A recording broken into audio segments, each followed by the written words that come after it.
I am so annoyed right now. So annoyed.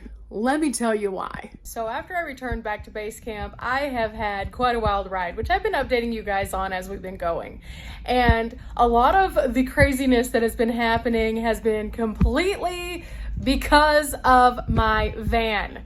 That's right. I've been fighting State Farm over getting my van repaired for what seems like forever now. And I finally received my little documentation here from State Farm with my physical paper estimate. Now, I did a video where I talked about the estimate as a whole and showed you the digital one, but whenever I received this paper estimate, I received something along the lines of something kind of concerning also. And so I told you that I'd have full transparency, so let's talk about it. Just joining in, I definitely encourage you guys to go check out the videos that correspond with this, to which you can find them on my entire van life playlist. Everything from the accident to all the follow-ups and everything in between. It'll put everything into context for you. But today we're going to talk about what happened after I got the paper estimate. I had mentioned in my previous update video that I had said to State Farm directly that I wanted them to send money to the shop to speed up the process of getting in Dimples here and not having any kind of delays. And I thought that that was the smartest thing to do, because that way I don't have to wait 7 to 10 days to receive a payment, or 7 to 10 days if there are any additional things that need to be done to receive another payment to get Dimples fixed. I'm trying to get back on the road as quickly as I can after the van is fixed. And they were all fine with that. Until they weren't. In fact, I received a notification from State Farm whenever I received my little paper notification of the estimate saying, "We're sending you the money." And I thought, what? You're sending me the money? No, you're supposed to send it to the shop. So I was scratching my head, super confused. I received a text message about this, and I thought at first, is this a scam?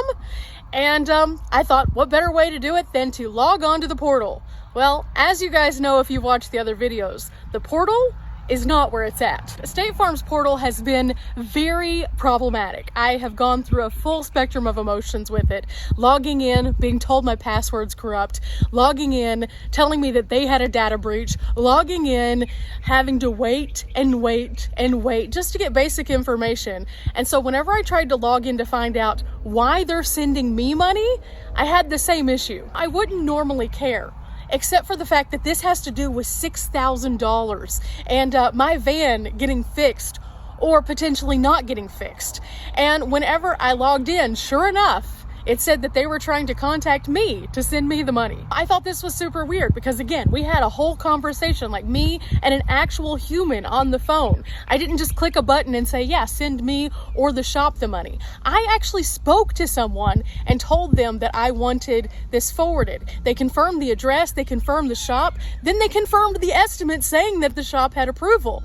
And I was so confused as to why then, even after all of that, they would say, hey, we're sending you the money. I racked my brain long and hard to figure out, first and foremost, why. And then I read a little bit further onto their information, and I was just so blown away, because not only did they say they were sending me the money, they then asked for either my bank account number or my PayPal. Neither of which I want to give them, because clearly they've got some weird stuff going on with their website, and I'm not their customer, so they don't need that. So, because I couldn't figure out how to say no to their system, I had to speak to another human, which meant I lost 40 more minutes of my life talking to State Farm's customer service Holt. At this point, I think I should be on the payroll, because I have spent a lot of time logged in to State Farm or on hold with State Farm. I have done so much due diligence as not even their customer, as a person who has been affected by one of their customers.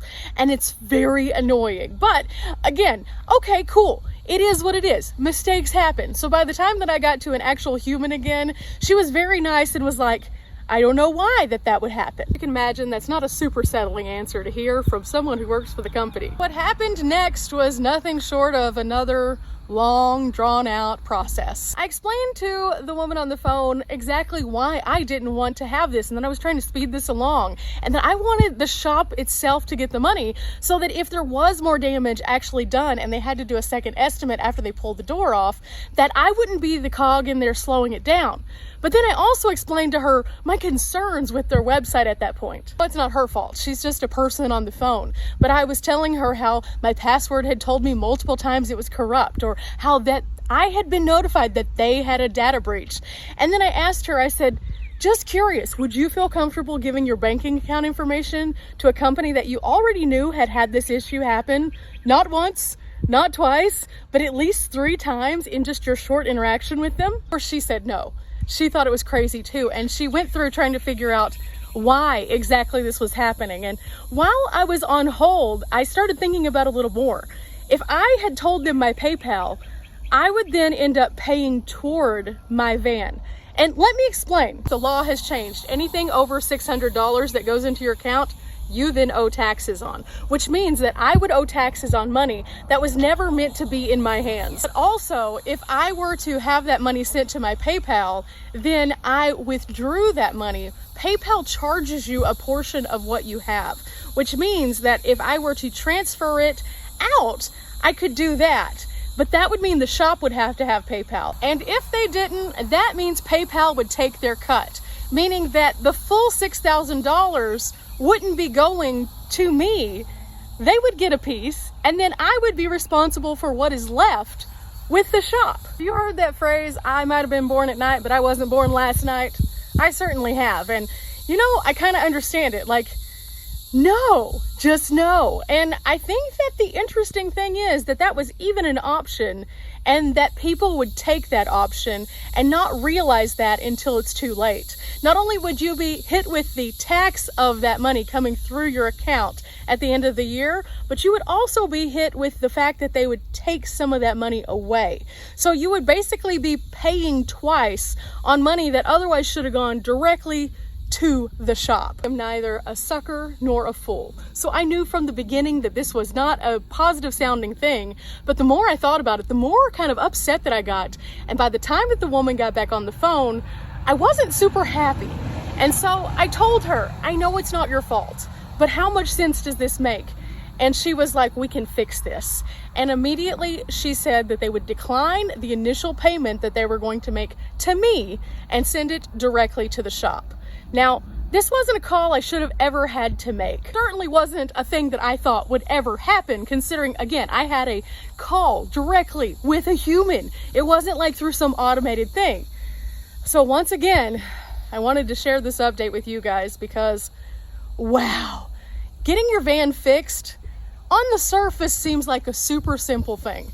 But the more that you dig into all the layers, depending on who the insurance or if the person has insurance happens to be, it can be a lot. And especially whenever you live on the road in your vehicle, it can be quite stressful without you even realizing it. The initial stress of the accident itself, that was small in comparison to all of this. Now looking at weeks upon weeks of waiting, hours of spending my time on the phone with State Farm, having to be my own advocate between State Farm and the shop, and overall, van still isn't fixed because they can't get it in until the parts come in because shortage of parts and back order.